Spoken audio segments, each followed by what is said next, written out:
Before we get started, I just want to say thank you for all the views and the comments and the positive feedback on the last video. I really do appreciate that, guys. Thanks a lot. Like I said in the last video, I just wanted to show everybody how I built my Cavalier. I know there's a lot faster, more powerful ones out there, but I haven't seen many of them on YouTube showing you how they did it. So I just wanted to show you how I took a 140 horsepower engine from the 80s and early 90s to just over 300 horse. And I know 300 horse is not a lot by today's standards by any means. You can buy faster stuff off the showroom floor and run faster than I'm running. But this is how I did it because this is what I got to build. So for this video, we're going to show you how we took this Cavalier from looking like this to doing this and doing this. All right, 1286. 1286 at 1.6 with a 1.79 60 foot. That is awesome. Of course, we'll start with the engine block and internals. We are starting with a 60-degree block from 1993. Bored 0.5 millimeter over, so just under 3.2 liters now. Stock connecting rods that have been shot peened, polished, and using ARP rod bolts in those.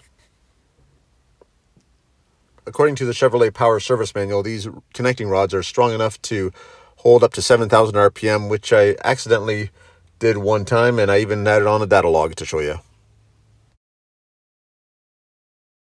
Running sealed power hyper-eutectic pistons. Unfortunately, these pistons are no longer available from sealed power. Using a crank scraper that I got from Ben over at WOT Tech. Look them up if you need any 60-degree stuff. And also running the windage tray from the 3100 SFI engine. A Cloy's roller timing chain set from a 2.8 S10 style. Crane H260 camshaft with the specs here. She's got a 427 and 454 lift on that one. Going on to the cylinder heads and intake, many years ago, before anybody had really done a lot of work on these, I had some cylinder heads cut up so you could see what the intake and the exhaust ports actually looked like, and then sent them over to my machinist to get ported. So these are the old 3.1 Gen 2 aluminum heads, and they flow pretty good now, but the ported 3400 heads would definitely flow better. Using Crane dual valve springs with a Harlan Sharp small block Chevy roller rockers. These are the narrow body rockers, and using an ARP conversion stud to make those fit.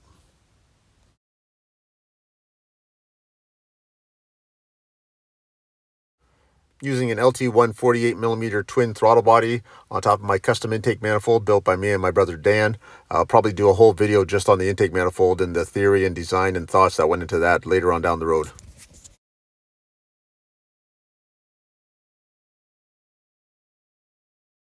For the turbo setup, we just used the stock crossover pipe and mounted the turbo right onto that. We're using a T04E turbo, which works very well with this engine. Just a cheap $200 unit off of Amazon. Using a 50mm wastegate, an eBay special type style thing here, and a cheap Eagle Talon blow-off valve, so nothing too expensive here.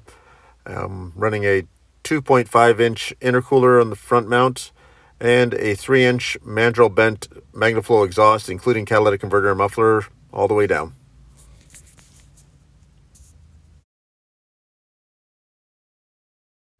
Where I've probably got the most questions is in fuel management and in the engine management stuff. So running a Walbro 190 liter per hour fuel pump from a Mustang, Merkur XR4Ti 35-pound injectors.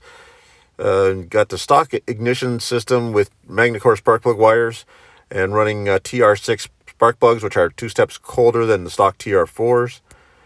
And you're running a Mega Squirt MS2 version 3.0 with the firmware, I believe, is 3.4.2 with the MS Extra firmware on that, and using an Innovate LC1 wideband oxygen sensor on that one, and running it with a Tuner Studio, obviously. So that's a quick and dirty overview of my engine build. Hopefully you enjoyed it, and if you have any questions, feel free to ask. I'm always happy to help wherever I can. And thanks for watching, guys. Have a good one. See ya.